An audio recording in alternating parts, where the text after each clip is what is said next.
welcome everyone. I'm Paola and I'm the Secretary General of EDMO, and I'm really glad to have you here for this EDMO online seminar on preserving information integrity in election times, latest insights and lessons from Germany, Romania, and Poland. I'm joined today by four distinguished speakers who I'm really happy to introduce. We have Tommaso Canetta, who is Deputy Director of Pagella Politica and also the coordinator of the EDMO activities related to fact-checking. Then we have Madalina Botan, who is Associate Professor and Senior Researcher at SNSPA in Bucharest, and is also member of the Broad Hub. Broad is the Bulgarian and Romanian hub related to EDMO.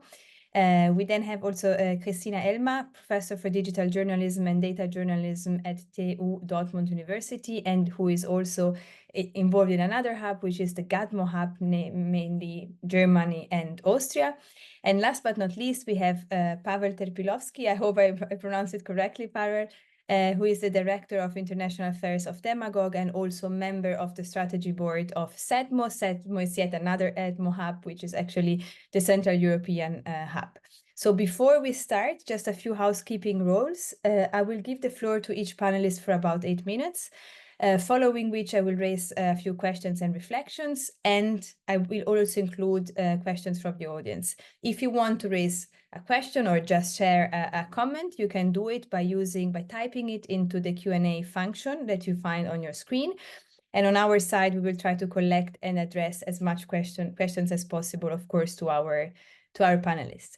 So that said, I think it's time to start. And as you can easily understand from our title, the focus here is on EU national elections, and in particular, the ones that were just happening and the ones that are upcoming. Before we start, I think it is, however, important to underline that disinformation is rather a continuous phenomenon, which does not end with elections and does not start right before elections. As we often say, it's rather a drop after drop phenomenon where issue-based advertising and thematic interconnected disinformation, for example, gender, climate, health, migration, and others actually play a key role and do somehow, if you want, pay for the disinformation that we see then under the elections. Tommaso, I would like to start with you, and I would like to kindly ask you if you could recall the work that EDMO did related to the EU elections that we had last summer. And also, if you have seen something that actually was then repeated during the cancelled Romanian elections and then in Germany, I think less than 10 days ago. The floor is yours for 8 minutes. Thank you, Paula, and thanks everyone for having me here. So yes, for the EU elections of the last summer, EDMO carried out different activities. Of course, we enhanced our usual activities. As for the EDMO fact-checking network, in particular, we integrated in our monthly briefs on detected disinformation specific questions related to EU-related disinformation. We published dedicated investigations to Russian interference, in particular, Pravda operation. But even more, we created a dedicated task force of EDMO to counter EU election-related disinformation. It was chaired by my director, Giovanni Zagni from Pagella Politica Facta News. Then there was one member from each of the EDMO hubs. And basically all the areas of EDMO were covered. So fact-checking, research, policy, media literacy. The task force had many different outputs, a daily newsletter, weekly insights containing analysis of the main disinformation narratives, pre-bunking in the form of early warnings about the expected development of disinformation, but we published also long reports. We participated in the rapid response system of the Code of Practice on Disinformation, sending notifications to the platforms through bespoke emails and dedicated channels to have quick feedback from them about the most dangerous and appalling cases of disinformation. We also created a poll of AI experts in the case of, in the last 24, 48 hours before the vote, some troubling deepfake appearing to have some sort of scientific consensus around it is AI generated or not. This is sometimes difficult, especially when it's audio fake generated with AI. And in the end, let's say, assessment of what happened, it was that no major disinformation attack happened before the vote. So that went well. I think that the level of awareness and readiness definitely helped in keeping the bad actors at bay in this. But as Paula correctly said, disinformation usually doesn't work like that. It's the drop of water that excavates the rock, and not a few major incidents before an election. Yes, that can happen, of course, so it's very important to have systems in place, like the rapid response system, to have awareness and readiness, but usually disinformation, as said, is this hammering over and over across years of low, medium level disinformation content that in the end shapes the opinion of the public opinion. So we detected even before the EU elections, the disinformation campaigns that were ongoing about Ukraine, for example, the European Union being undemocratic, about migrants, climate change, LGBTQ+, vaccines. Still, it's quite relevant in the disinformation ecosystem. And these campaigns definitely impacted the public opinions before the vote. Then moving to Romania, I think that the situation was different. Of course, Madalina will give you much more details, but there was a major coordinated attack from Russia before the election that basically weaponized disinformation in supporting one candidate from the far right, Georgescu. Now the situation is very complex and still fluid while the Romanian judges carry out their investigation. The rapid response system sadly was not activated before the incident happened, but it was activated after the first round of the election. And this is a lesson I think we should learn from the future, that it's not always possible to foresee waves of disinformation coming, so the rapid response system should be always in place. And now, I think we have now, before the May election in Romania, an additional threat while these already existing processes evolves. We have now strong interference coming from the United States. Elon Musk is using his enormous power on X and in general in US politics, in the communication information sphere, to support disinformation narratives that are aligned with Russian ones. For example, the fact that the EU is censoring free speech and subverting democratic elections. And like in Germany, he's supporting the anti-EU, anti-NATO, and pro-Russia far-right parties. So this is a good access to move to Germany, where indeed our colleagues from GADBA, and again, Christina will tell you much more, detected different Russian disinformation operations, but still without major incidents happening before the vote. The rapid response system in this case was already in place. GADMO did a great work in using it. But again, we detected the prosecution of ongoing disinformation campaigns, mainly to support the far right. AI was used to generate disinformation to descend. Images, videos of tampered ballots were shared to, convey the message that the democratic process is rigged, and so on.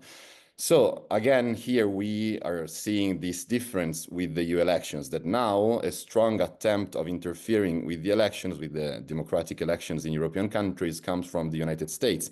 Again, Musk, the Vice President Vance, they supported the far right, spreading again false narratives that EU censors free speech, is a Soviet-like entity that suppresses freedoms, and so on. Sadly, to conclude, I think this scheme of basically having US top political figures openly supporting low-level disinformation spread in the years before by Russia, giving more legitimacy to it and more reach and more impact, and at the same time supporting anti-EU and pro-Russia far-right forces in a clear attempt to divide Europe and weaken its democracies, this seems to be the new normal. That's something that as Europe we should be ready to face at every national elections, or almost. I think that in Poland presidential elections, something like that will happen as well, even though the local nuances of the political landscape, especially about Ukraine, are particular, and I think I'm very much interested in hearing the takes from Pavel. So now more than ever, it's important that everyone in Europe does its part in countering interference coming from the East and also from the West and the related lies. For example, clarifying that fighting disinformation is not censorship, that fact checkers do not remove content. We provide additional information. We should clarify that the DSA foresees the removal of illegal content, not legal content, and disinformation most of the time is legal. For disinformation, is requested that platforms address it as a systemic risk that needs to be countered while respecting freedom of expression. This is the text of the DSA. Or at even more basic level, European institution countries, but Europeans as citizens must be strong in defending facts and reality. So Ukraine did not provoke the war. Before this full-scale invasion of 2022, the violences in Donbass under Zelensky were diminishing. Zelensky is not a dictator, or again, climate change is real, vaccine works, the 2020 US elections were not stolen, and so on. So sadly, I think that the US administration is the product of years of disinformation. And it's clear from the first weeks in power that it has disinformation as its own DNA. We see in the choices of the people of the administration. Now, recently, Kennedy, luckily, backed off from his previous statements about vaccines about measles, but this is relatively new. He was a well-known anti-vaxxer. So the US administration sees disinformation as a fundamental means for influencing public opinions, to justify political choices and decision. In the end, basically to shape reality in a way that fits the best, what they think is the best interest and their interests. And appallingly, this kind of disinformation, as said, aligns with Russia's one and Europe far right's party's one. So we need to be calm and strong, I think, but we need to be aware of the many menaces our democracies are facing from outside, but also from the inside. Thank you. Thank you, Tommaso, for being perfectly on time. So now I will give the floor to Madalina. Madalina, Romania was in the news everywhere because of what happened, because indeed the elections were cancelled and because of alleged interference from Russia. Broad worked a lot and immediately right after these elections actually also on analyzing what was going on social media, especially on TikTok. So I'll give you the floor now to tell us a little what happened, but also how you're getting prepared for the new elections, and also if what happened is impacting the race to the new elections. Floor is yours for 8 minutes. Thank you so much, Paula. Yes, obviously, it has impacted a lot. I'll start sharing my screen because I have prepared a presentation. Actually, well, I'll have to run it from here. So in case this works, that's perfectly fine with me because it's saved on Google Drive. So is it okay? Can it be easily followed? Yeah. Yeah? Yeah. Okay. So I have named, as you can see here, my presentation, the power of algorithmic propaganda. So I don't use this information, and I do this on purpose, even though it's about disinformation, obviously, when it comes to Romanian elections, and it's a lot about foreign interference, manipulation of information, and in general, the health of the information ecosystem in Romania. But I would say that as a key red line here, and I would come back to this, it's the tremendous effect that the new type of propaganda, algorithmic propaganda, has on electoral processes, and particularly it was very effective during Romanian elections. I will not insist too much with definitions, even though definitions are important. I will deep dive into the TikTok's case and also maybe a bit about Telegram, even though when we will discuss possible solutions and specifically how can the Digital Services Act can be applied. Telegram, since it's not a very large online platform, even though there are legit voices, saying that they don't declare the real number because obviously they have more than 45 million users in Europe, so they should be labeled as a very large online platform. So again, DSA will not apply to Telegram. However, the main idea here, and that's why I have included Telegram in the case study, is that the campaign efforts, so everything that was done, the measures, the tactics, were coordinated via Telegram. So that's very important. This is how it has all worked, and it's important to understand that the algorithmic manipulation and propaganda creates filter bubbles where disinformation spreads very rapidly. Also, it's important to notice that there has been a lot of micro-targeting and very smartly done profiling of voters via a particularly effective customer relationship management platform. I will come back to that if we will have time. But before doing that, I will insist on the case study Călin Georgescu, so the specific case of the candidate, who was a relatively unknown figure in Romanian politics, who, as we all know, rose to prominence as a key contender in the 2024 presidential elections. And whose campaign had a strategic reliance of heavily influenced on, and very effective on social media, particularly on TikTok and on Telegram. Of course, we have analyzed the Meta as well, so I want to emphasize that it's not only about TikTok and Telegram, and Broad has produced some reports, particularly measuring, analyzing what has happened on Meta from the point of view of the discourse, so a discourse analysis, and also from the point of view of the electoral money, the budgets. We have analyzed how money was spent on Meta on both Facebook and Instagram, and the majority of the money, so the highest budgets were spent on Meta. That's very important too. So it was instrumental in creating also visibility for the candidate. But since I'm now focusing on TikTok, and I do that specifically because of the mechanics that were particularly effective on TikTok, I will not insist too much on that. Coming to the political messaging of the candidate, who was again spread throughout across platforms, it's the typically ultra-conservative far-right discourse, I would say. So revolving around national sovereignty, cultural identity, anti-corruption, but only if it suits the candidate, good governance, economic renewal, or something that he has coined as economic patriotism.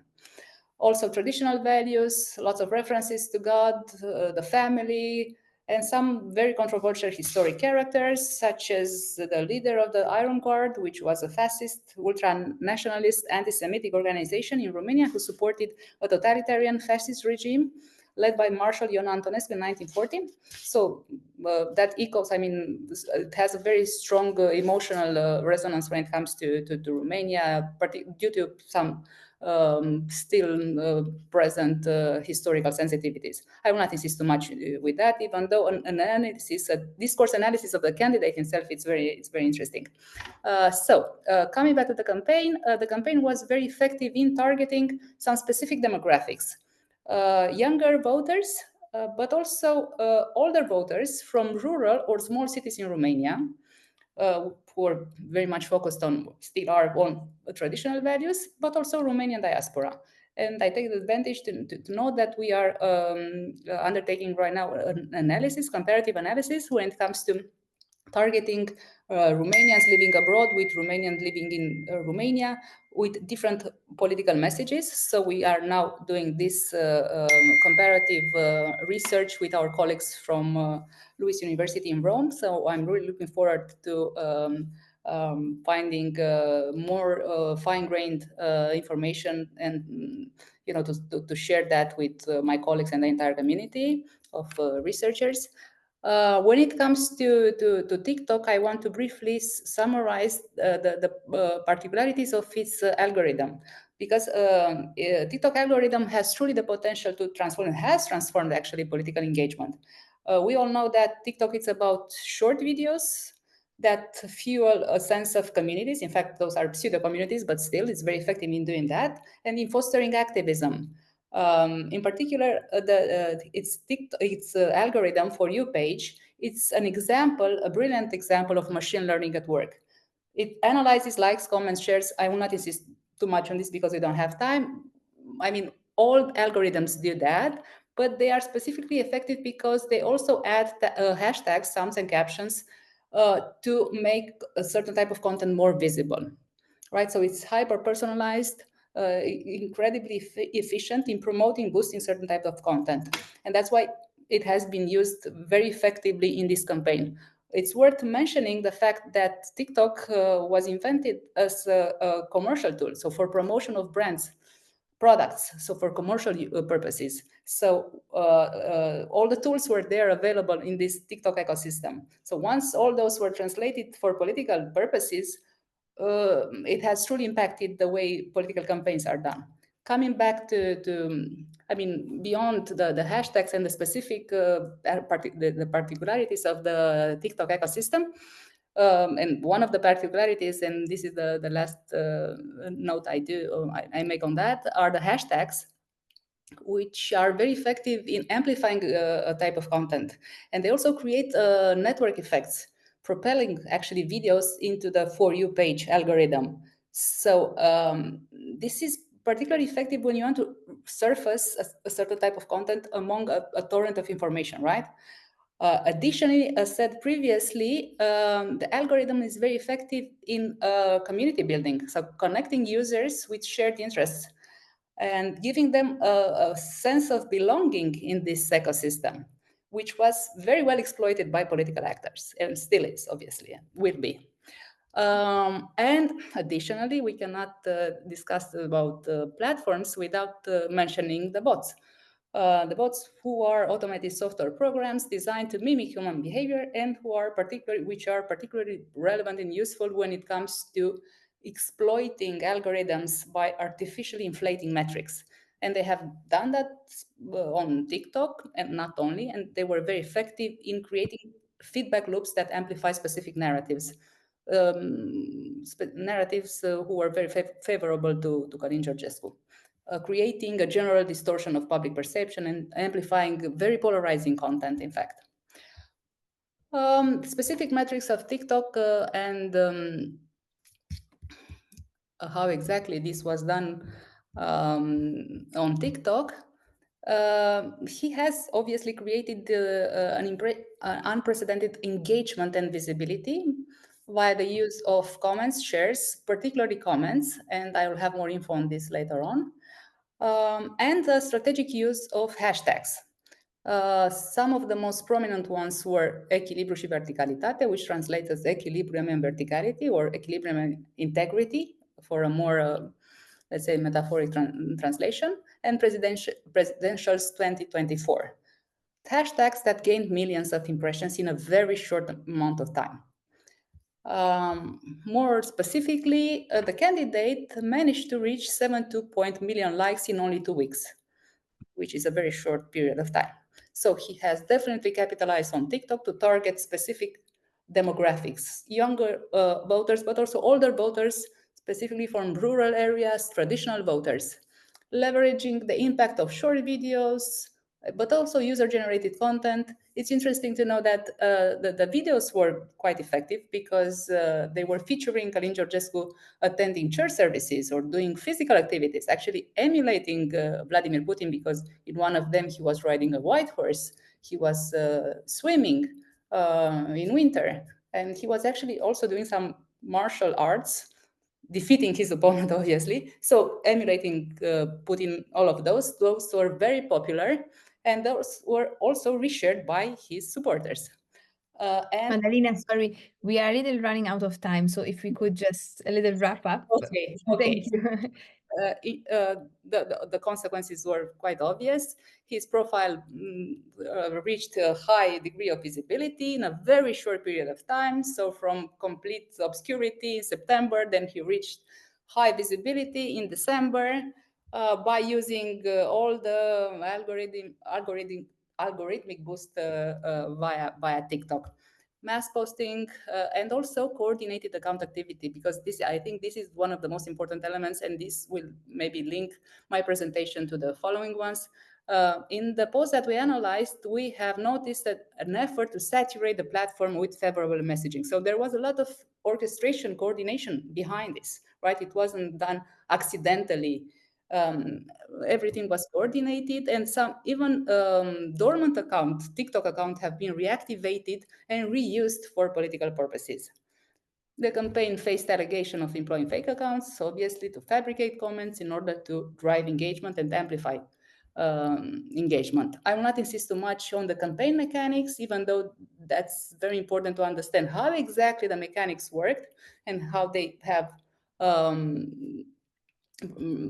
managed to produce this visibility. But the main idea is that the campaign was orchestrated across platforms, exploiting the loopholes of all the platforms. The use of micro-influencers, very important, because TikTok allows that, and it's a platform that is known for that, for promotion via influencers, micro-influencers, because they are cheaper, one, and also because they have a very dedicated community, because they are perceived as authentic. So via the use of micro-influencers, he has managed to reach 782 million views, again in a very limited time frame.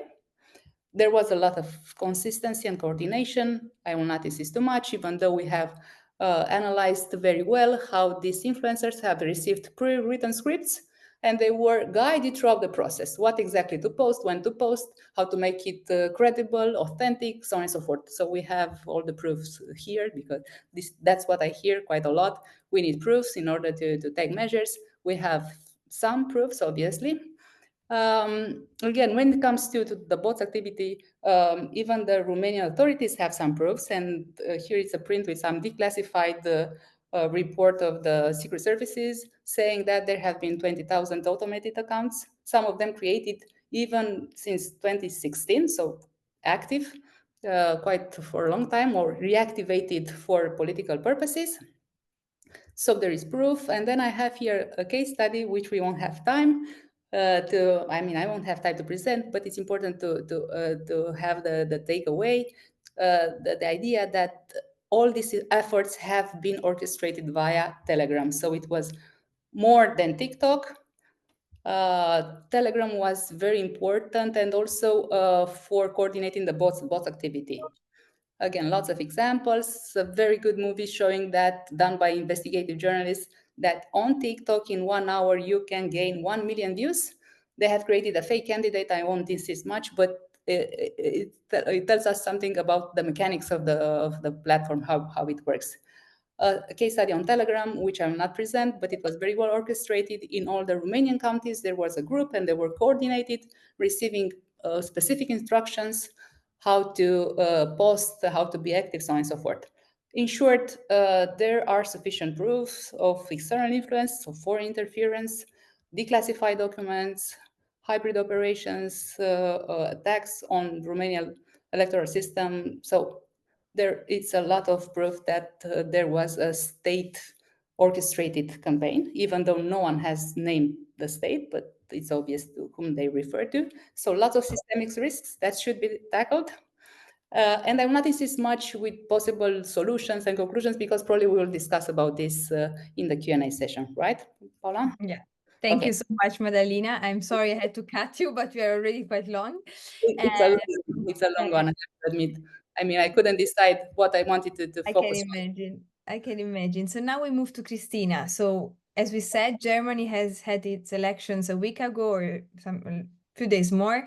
So the question is, how was the situation regarding information integrity?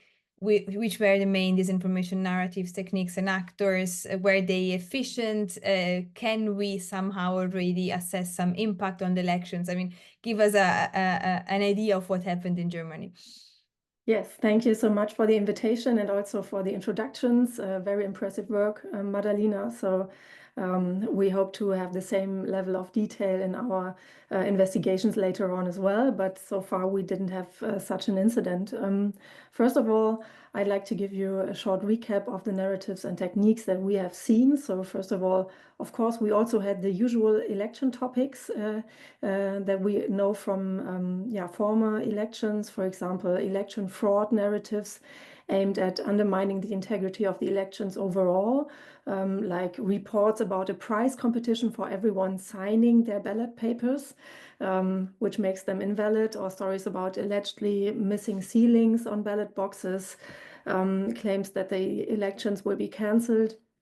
Also with regard to Romania, for example, and also alleged manipulations of postal ballot documents, as we've seen in many other elections before. So the whole range of claims could be observed. Then we also had personal disinformation attacks, especially on Robert Habeck from the Green Party, and also Friedrich Merz from the Christian Democrats, Germany's expected next chancellor, who is really also an important figure here, and I will refer to him later on again. Then we also saw the foreign campaigns that also have been mentioned before, like the Russian Storm 1516 campaign with numerous fake websites and orchestrated stories. So there is a pattern here, I suppose, for example, about an alleged illness of Friedrich Merz, or about Zelensky, who was said to have bought a Nazi residence in Bavaria. So really hard to believe stories overall, but nevertheless shared disinformation content. So not everything was directly related to the election, but apparently served to unsettle and to destabilize the discourse in the end. We also saw some Russian influence that was observed by, for example, the network Science Feedback, that have been observing that there was content by the Russian TV channel RT that has been shared on social media platforms. So RT is banned in Europe. And so via these social media channels, they could obviously spread their content nevertheless. And regarding concrete topics, I think what is really important, referring to Germany, is that we had many false narratives on migration, or especially referring to attacks that happened in Germany in the last months. And it was also a highly debated topic in the electoral campaign. So there seems to be a clear connection between disinformation campaigns and electoral campaigns on the other side, most likely with a two-way influence. And this has also been because we had many claims made by politicians themselves. So, for example, in TV debates and by speeches in parliament and on other occasions, we saw, for example, Friedrich Merz saying that over 500 persons in Germany were considered Islamist threats by the authorities, which is not true, or by himself exaggerating the problem of sexual violence by immigrants in parliament even. So I think this is really also a problematic field that we should refer to. And to sum it up, yeah, as it has also and already been said, we were quite busy with all these topics and actors, but we have not seen any major one incident in the forefront of these elections. We have seen some AI-generated pictures and videos, but overall there was no outstanding case.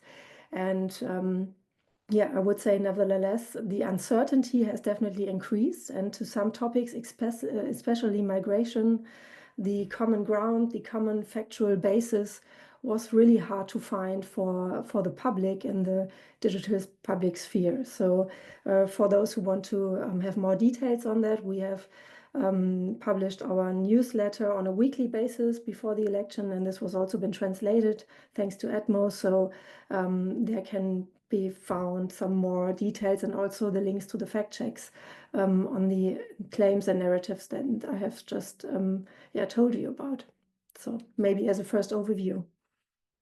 Thank you so much, Christina. That was indeed very interesting. And we don't want to scare Poland now, but you have elections, Paweł, in Poland mid-May, and I'm wondering what is going on, if something is already going on in relation to the elections, and also how are you getting prepared? As it was said also previously by, I think, Tommaso, I mean, Poland is quite, geopolitically has quite an important role to play right now. So I can expect, and we can imagine, some of the narratives which we also saw when the full-scale invasion started. You may remember, lots of disinformation was starting in countries like Poland. So how is the situation, and how are you getting prepared?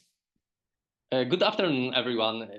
As you said, Paula, we are still, I think, in a relatively early stage of the campaign, because we have elections only on 18th of May. So we have still 2.5 months of campaigning to be done. Obviously, candidates are doing their job. They are visiting all of the country, meeting the people.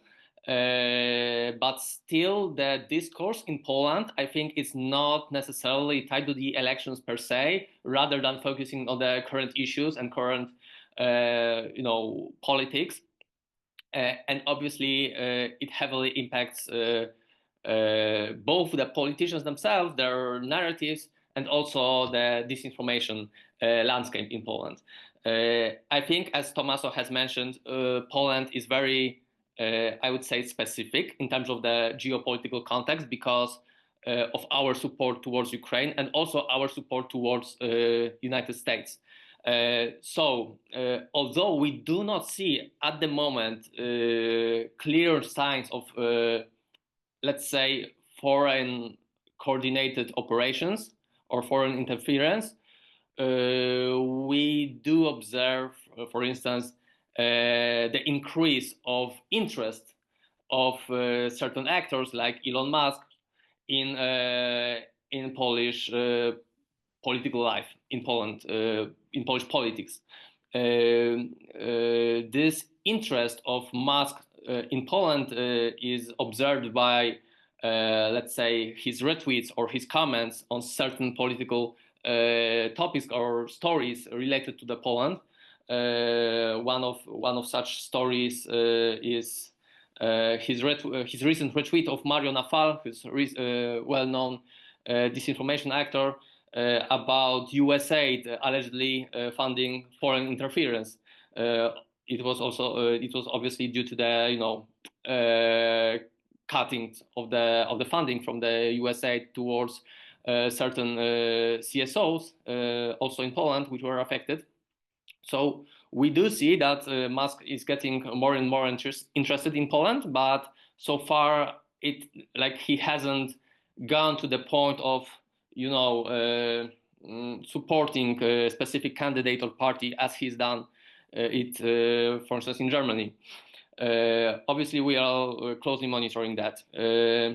In terms of our relations with the United States, I would say that it also heavily impacts the discourse, because I think there's a sense of confusion about what's going on, and we do see that current government, which is a liberal government, is very supportive of Ukraine, but so was the previous government, the main opposition party currently, which is a conservative one, which was also a very pro-Trump back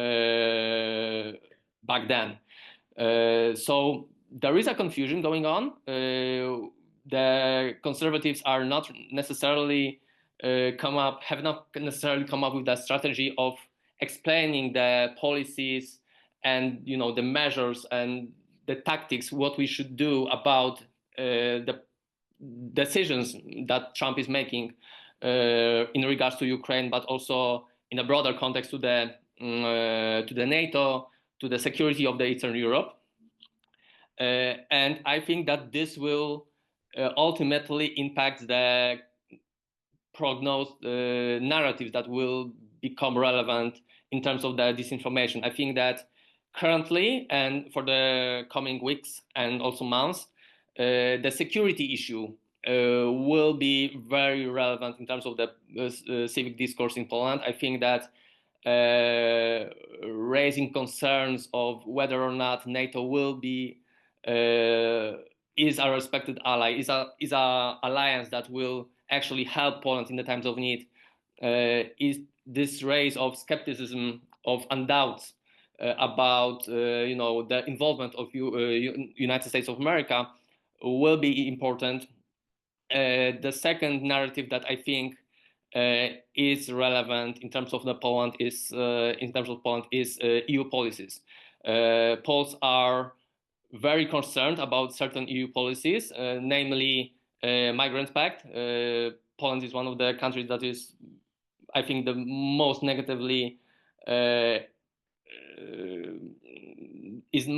about the measures envisioned in the Migration Pact, and the society is not really welcoming those measures. But it's also about EU Green Deal, for instance. So we expect that this information may involve manipulation about those issues and those agendas. And there's also issue of Ukraine and Ukrainian refugees and Ukrainians in Poland in general. This is due to the fact that support and sympathy towards Ukrainians in Poland is on decrease for quite some time, actually. And even the more liberal parties, even those who are pro-Ukrainian, are starting to be more skeptical, are starting to propose some measures and policies impacting Ukrainian refugees, impacting Ukrainians in Poland, in order to score some political points.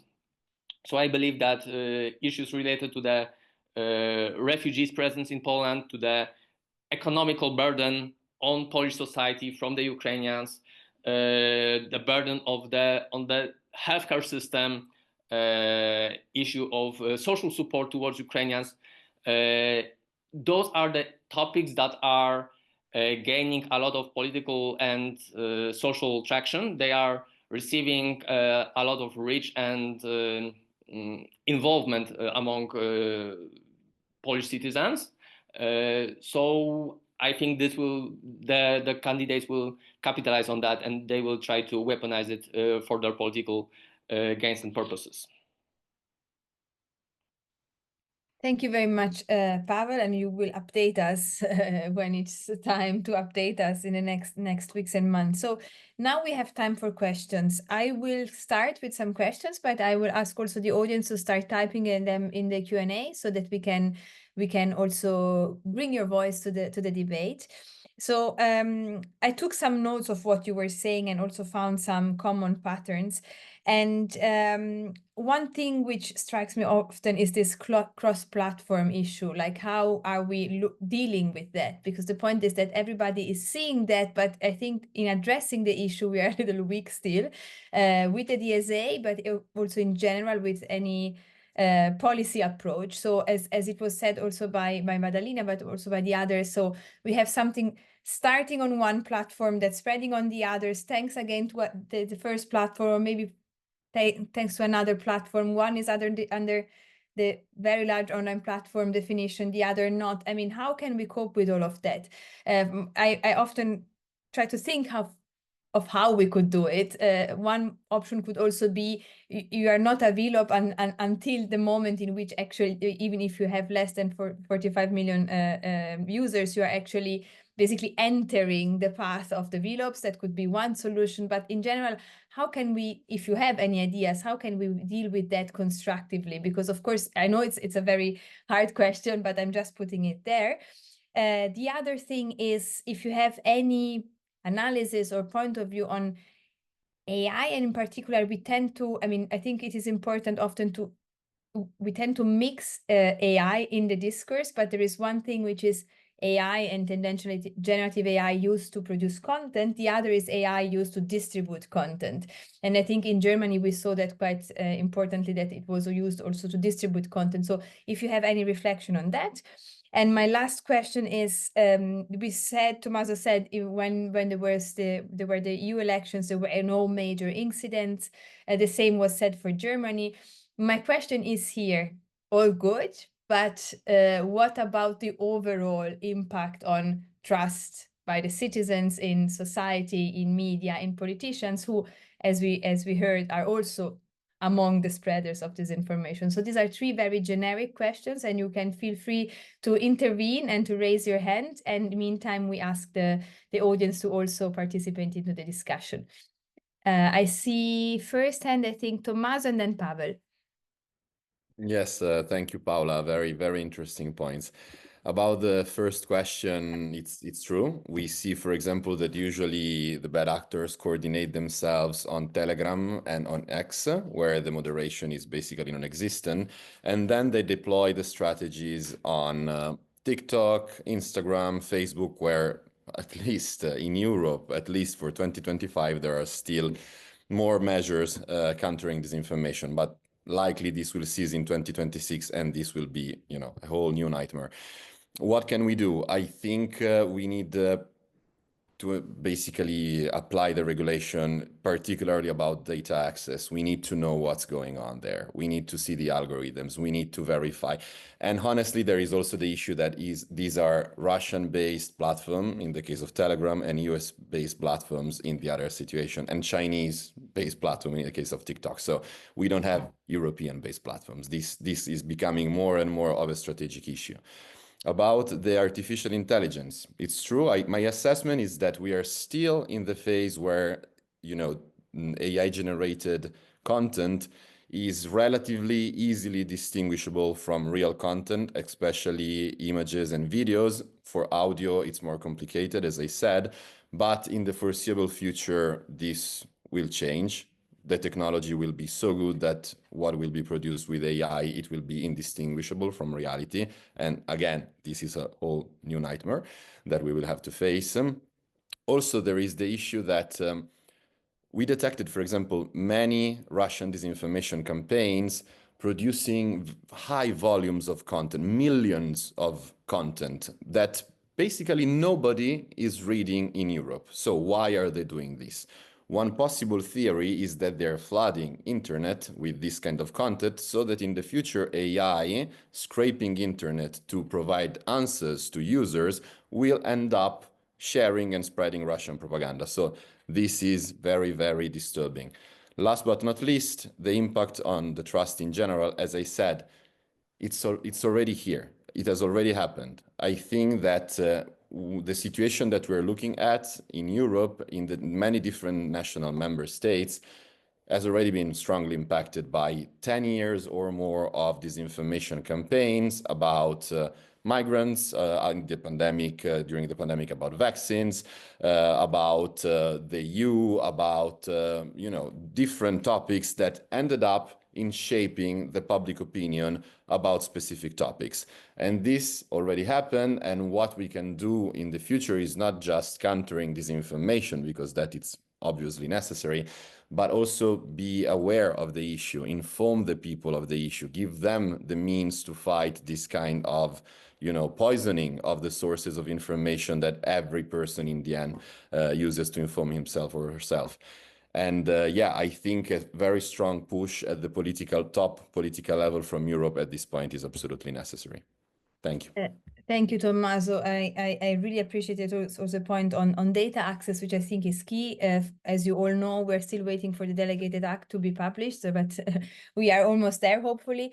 I always wonder what will happen once we will have this access, because we will need the sufficient infrastructures and resources to digest all that, and also to analyze that, and also to analyze all the outcomes of that. But this is for tomorrow.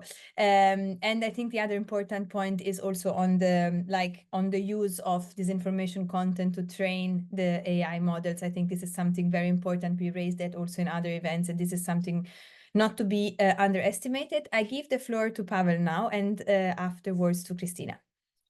Thank you. I would like to reiterate on what Tommaso has said, because this is so much important that I think what we need right now is a political will, a strong political will. If anything we can learn from the current Trump's administration is that if you have political will, you can get the job done regardless of whether or not it's good or bad.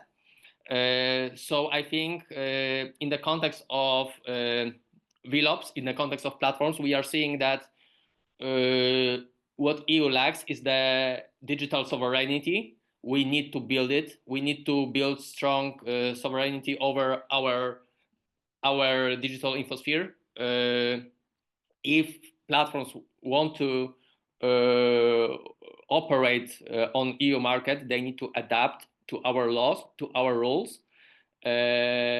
So I'm really concerned by the current state of affairs when current Vice President of the United States is somehow putting a DSA on the table for receiving something in return. I think it requires a strong political message from the EU itself. And to your other question, I think if you look at the Eurobarometer, the newest survey, you can also see that the rise of uncertainty and distrust towards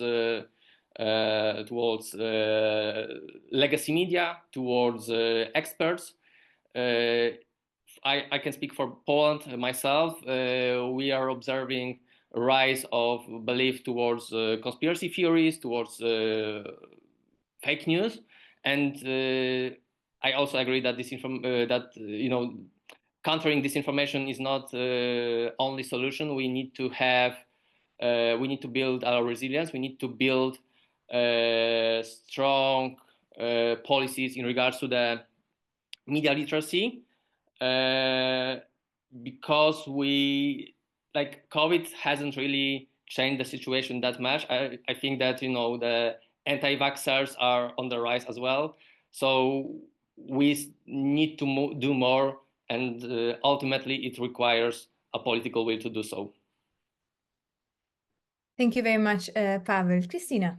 Yes, thank you. I would absolutely second that because, yeah, for example, we're hearing from the US now this narrative of censorship of American free speech by EU regulation, which is really toxic. And I hope that there will be a strong signal against that. Regarding data access, I think we will really need another data access that we will get, I fear, because we would need like a real-time data access and being able to really also monitor what is going on between platforms right now and what is being distributed means that you maybe not know your research question beforehand. Like you are monitoring something that is yet unknown and you need the data access to do so. So yeah, we will have to have a close look at the regulation there. And yeah, regarding AI, we also saw some interesting AI-generated pictures, for example, with Alice Weidel and Vance. And you know, it's always about the hands. You can recognize them quite early as AI generated, but I fear that this is really not the main point because it's for many people out there, it's not about factfulness anymore. And I think this is also another topic that we would have to address because yeah, I think truthfulness in the public discourse is such an important value. And yeah, I see it more and more vanishing in the background because yeah, people are sharing content because they want to show that they belong to a certain group or political party and not because it's true or false. Yeah, and I think those would be my points here. Yeah, regarding the distribution patterns, I think we had another approach for our investigations within the GATMO project. We wanted to like investigate distribution patterns because of its orchestrated nature. We suspect them to be quite different from those of like regular news. But in the end, you would need like other data access possibilities to do so. And I think it's also important to acknowledge that the platforms could do it themselves too. So if they would want to do something against like critical risks, yeah, deriving from disinformation campaigns, they could do so. They could do so much more than they do at the moment. Give it now to Madeleine, and then we take some questions from the audience, which I'm happy to see in the chat. Yeah, only very briefly on the first questions, because otherwise I think the speakers have touched upon all of them and they had excellent suggestions. I would say that it would be impossible to do research or to even if we had access to data, real usable data, not limited fragmented data as we have now, right? Even if we have had access to that, we couldn't really use that without the support of a very solid research infrastructure. So funding for research, support from national authorities and also supranational European authorities, because disinformation is not only done across platforms, it's across countries. So that's why an orchestrated effort is needed on the other side as well in order to really tackle this, because it's so rapidly evolving that indeed without the support, the infrastructure, solid infrastructure, which is in place there, not only activated in crisis situation, right? So it should be there permanently. And then, yes, maybe we could really address it in real time. Thank you. Thank you, Madeleine. Actually, the point that you are making is included into the report of the EDMO task force on Ukraine that was published a few years ago. So I invite you also to go on our website and check it, because this point was also made there, and I think it's really important. So I'm going now through the Q&A. I have a first question which I like because it's positive oriented or constructive, which is curious to know if you have found some more impactful and successful strategies to communicate these information incidents in times of elections to the population, to help make the population more resilient when the incidents happen. So as you know, I'm talking to the audience now, our hubs, they are indeed located in the various EU member states. So I don't know if some of you had some ideas in kind of sharing this with the population or informing the population so that they are aware, and I guess then also get a little more resilient, or if you have any thought on that. Whoever wants to reply can just raise the hand. Tommaso. Okay, I'll go. In the context of the Italian EDMO hub, EDMO, I think it's very interesting to mention the partnership with the public state television, RAI, that aired these pills against disinformation, very short videos, aired many, many times. In the end, they had hundreds of millions of impressions and they reached tens of millions of Italians viewers. So very, very, good numbers. This is the usual challenge for fact checkers and researchers fighting disinformation, the reach. We can reach as fact checkers, if you're lucky, hundreds of thousands of people, unlikely tens of millions, just in Italy, of course, I'm speaking. So these kind of pills are quite interesting and useful. And I think that, for example, if before the next national elections, we fear that disinformation could play a significant role in, influencing the democratic process, this kind of response could be effective. So partnership with traditional media that have a very big reach. Of course, there is the issue of the political element, because our definition of disinformation narratives is the clear message that emerges from a consistent set of demonstrably false content using the fact-checking methodology. So that video has been altered, that images from 2016 Syria, not 2025 Ukraine, this statement contains a number that it's demonstrably false, and so on. But in the end, the narrative can be also an opinion. It can overlap with an opinion. So, for example, Muslim migrants are not compatible with European societies. This message clearly emerges from a consistent set of thousands of demonstrably false content. On the other hand, is a political legitimate opinion. So when we address this kind of issues, there is always the risk of being perceived as censors of opinions. And we need to be very clear to explain our methodology very well and to avoid, of course, to create confusion. Talking to a national television owned by the state, especially in Italy, makes this very, very challenging. But I think that if the things we are foreseeing will come, and I fear they will, this effort will be absolutely necessary. And this partnership could be a good example to build on. Thank you, Tommaso. Pavel? I also think that events like this, when we can share our experiences, our lessons learned for various countries, is so much important. Because we can prepare ourselves and we can prepare our public when we have specific cases of disinformation operations, of interference in other countries. We have done previously, we have covered Slovakian elections, for instance, when there was a massive disinformation operation going on. And when we can share such experiences and such lessons learned with our audience, those are very specific cases that have happened. This is not something that we are, discussing potentially. This really happened. So we have evidence, we have facts.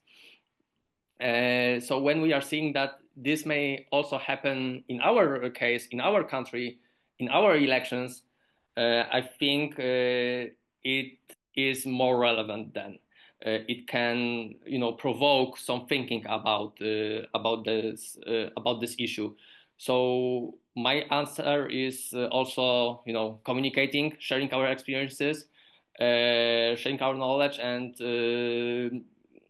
communicating about this to our countries, to our audiences, as much as we can, so that everyone can see what happened in Germany, can see what happened in Romania, for instance, and then can prepare themselves for the election in their respective countries.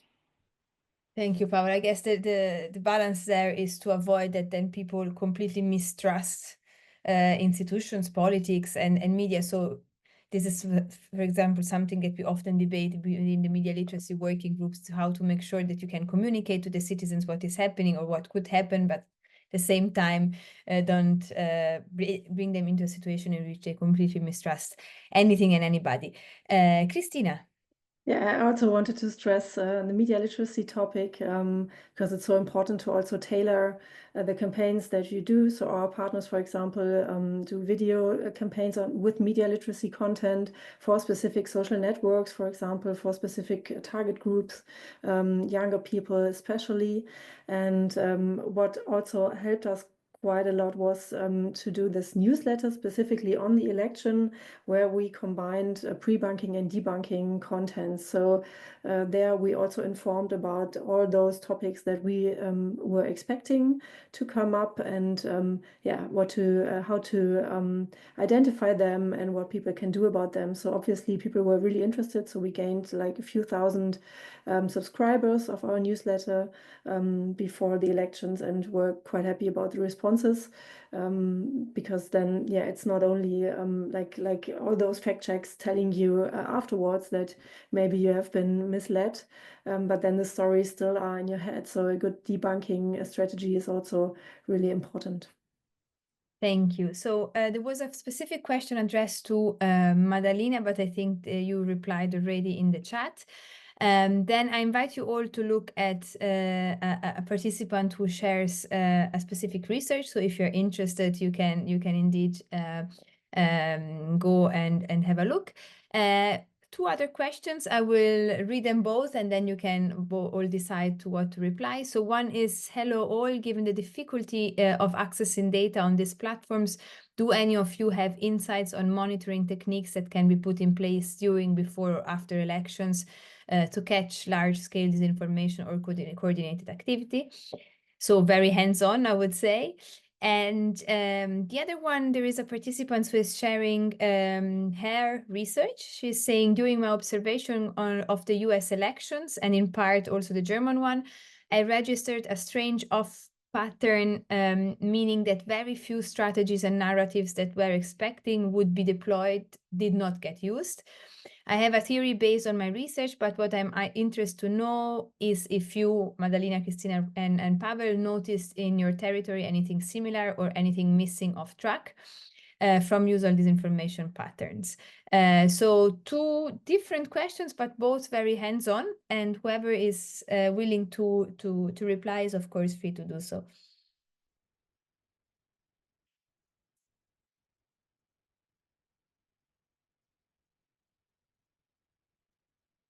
Maybe I start with a short one on the first question. I think monitoring is really, really hard. We, for example, combined different methods and also included our students to also monitor some accounts, because to do it in an automated way is really hard. You would need specific keywords that you don't know beforehand and stuff like that. But what we made really good experiences with is to collaborate with the FIMI field. I think this has also been like mentioned, foreign information manipulation and interference. So there are cybersecurity experts working in this field, also OSINT investigators and journalists. So and they are really also looking at the origin of those campaigns and are using different methods that we won't use. So I think it's really important to collaborate and to exchange findings, to inform ourselves where we have to look at to do a good monitoring. So I would just like to push everyone to interdisciplinary research together with those fields. Yeah. Thank you. Madalina? Yeah, same thing here, actually, to promote interdisciplinary approaches. I think they're really great. And specifically when it comes to new types of disinformation, new types of propaganda, such as algorithmic propaganda, foreign interference, manipulation information, you do need different sets of skills in order to measure that, to encapsulate that, to capture it. Forensic research, investigative skills. For that, investigative journalists can help as well. So we also are trying to incorporate now in our work some insights from experts from different fields, cybersecurity, IT specialists, because that helps a lot as well, investigative journalists. So yeah, I would strongly encourage comparative approaches, interdisciplinary approaches. Otherwise, when it comes to analyzing data, there aren't any shortcuts or silver bullets, or not that I haven't discovered any. So it's still, manual work is still needed. I also rely on the support of my students, to be honest. So they do a great work in helping me to find fine-grained details. For instance, for disinformation, my students have been active players on TikTok and Telegram, so they have done sort of an observational ethnographic research on the campaigns. They have been active participants, and that's why the insights are so granular, and I thank them for that. But apart from that, no shortcuts, I would say. But yeah, that doesn't really mean that we don't have to keep on trying and coming up with more flexible, let's say, design methodologies, adapted, adjusted to the new challenges. Thank you. Tommaso. Yeah, I want to take on the cue from Pavel that, of course, cooperation between different branches and different disciplines is absolutely of paramount importance, but also cooperation between different countries. For example, in the EDMO fact-checking network, we have 54 organizations covering all the EU member states plus Norway. And this analyzing the data that they gather at the individual national level, gathering them, analyzing them, we can see more or less the big movements of disinformation across Europe. So, for example, the disinformation targeting Ukrainian refugees living in Poland, Romania, I mean the border countries at the beginning. We saw it quite immediately at the early stages of the full invasion of Ukraine by Russia. And then we saw it moving westward during the following months. And that was, clearly engineered. With the movement of the population, the disinformation followed them. And now it's very worrying, I think, that in the upcoming Polish presidential elections, we already have a lot of existing disinformation about Ukrainian refugees, very appalling cases. I remember one that was about a hospital with oncological children being chased away from the hospital to make room for Ukrainian refugees. You can imagine the emotional impact of this kind of false news on the public perception of the Ukrainian refugees. If the political spectrum will start polarizing around this issue, disinformation will definitely, explode. And if we have also foreign interference, maybe from some former allies that decide to pick sides about this specific topic, it will get even worse. But having the experience, a very large network, we can at least make the public opinions and the stakeholders aware of what's coming, and hopefully awareness will be a first relevant line of defense. But as said, the situation is quite dire. Thank you. Thank you, Tommaso, for reminding us about that. This was also what was happening when we started our work, you remember, on Ukraine. I mean, those who were first impacted by disinformation could immediately inform the other colleagues, and we all know how actually the time factor is relevant in this sector. So indeed, this cross-country collaboration is really important. Pavel. Yeah, and unfortunately, this is happening again. We are seeing that, the narratives about Ukrainians putting a burden to the Polish healthcare system, taking the places in the hospital queues, and that's why you don't receive your medical treatment. We're seeing this from the candidates themselves, not only those who are outrightly anti-Ukrainian, but as I mentioned before, the unfortunate turn of the events, as we are seeing with the research showing that Polish society is more skeptical and less positive about Ukrainians in general, it directly impacts the political strategies of candidates. Indeed, and the more it gets emotional, the more actually, even if you know that it is actually not true, it stays within you, and somehow you are questioning yourself in the end. And unfortunately, playing with children is really not fair.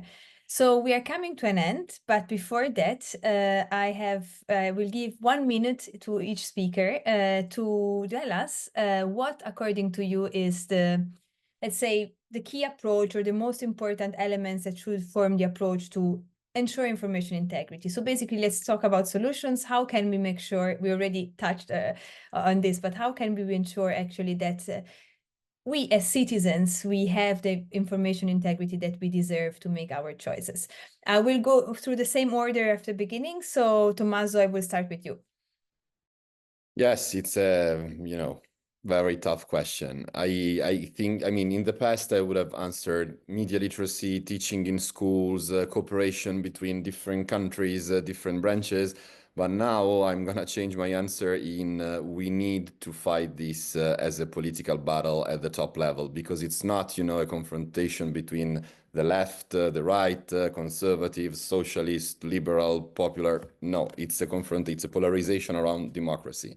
And when democracy is on one side of the spectrum and the enemies of democracies are on the other side of the spectrum, and they're the ones using disinformation, weaponizing it to destroy democracies, we need to have a strong political response coming from the whole political spectrum in defense of democracy. This is, I think, what will impact most the perception of the average citizens and voters. Thank you. Madalina. I echo what Tommaso was saying, actually. I also believe that in the new paradigm, in the new information ecosystem, measures have to be taken top-down. As much as I fancy down to top and horizontal approaches. And I truly believe also in media literacy campaigns, in debunking false information, in all the efforts that we are doing. And when it comes to that, cooperation is still needed.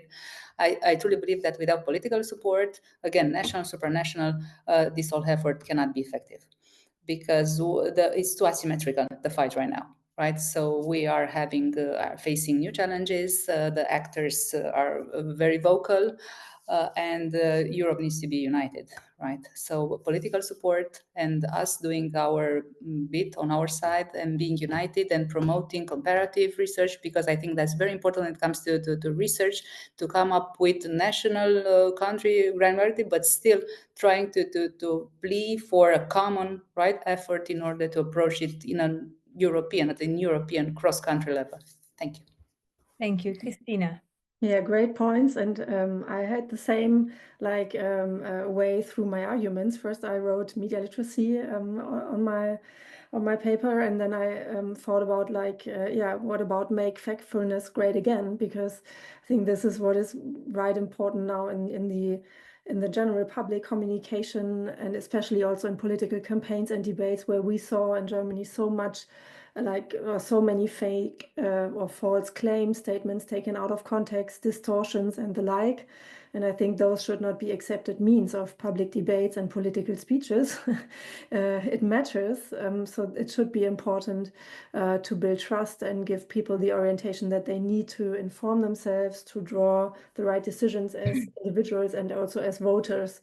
And I think this would be a much needed shift in public communications overall. And of course, we should continue with our work, because debunking and pre-bunking and also especially media literacy work still is needed. Sorry, thank you, Pavel. I think there are three things that are needed that have already been mentioned, at least two of them. Firstly, political strength. I completely agree that we need it on state level, but also at the EU level. Then we need effective enforcement. We can have the law designed as perfect as it can be, but without the real enforcement, it's only on paper. So we need to have real measures and real enforcement taking place. And then if we perceive ourselves as on informational war, and I believe that we are on informational war, you need three things to be in a war. You need funds, you need money, and money. So we need funding. Like those measures, those efforts, those activities need funding, significantly more funding than currently is, and then disinformation actors have. And it also comes down to the political willingness and political strength, and whether or not we are really capable of doing it, like with the military funding, as we are seeing across the EU countries. So yeah, those are my three remarks. Thank you very much to all. I think that very briefly to conclude, we have some clear messages, like in Europe we are for free speech. We're not talking about censoring. We're just talking about giving more context when it's about fact checking, assessing the risk that the platforms can be abused when it's about in general, the approach of the DSA. We need algorithmic transparency. We need funding and infrastructure to access the data and to work with those data. We need collaboration across disciplines, across stakeholders, across countries. I think I really appreciated the answers that you gave. It's not easy, of course, to answer to my very final questions. Sometimes I like being a little provocative. In my opinion, we should also go beyond information ecosystems, because sometimes other policies, like, for example, welfare and social well-being, for example, can have an impact then on how we digest information. Let's make people happy again, not only factfulness. That said, I'm really thankful to the distinguished speakers that we had today, but also to all the participants who stayed until the end. We know the value of attention and time in an attention economy, and we really hope that the discussion was somehow rewarding for you. And you can, of course, contact us in any time if you have further questions. I think our speakers will be happy in any case to take questions also after the event. And for any other updates of EDMO and the hubs, you can check our website, edmo.eu. And with that, we are closing with just 2 minutes of delay. And I thank you very much and see you on the next occasion. Bye. Thank you so much.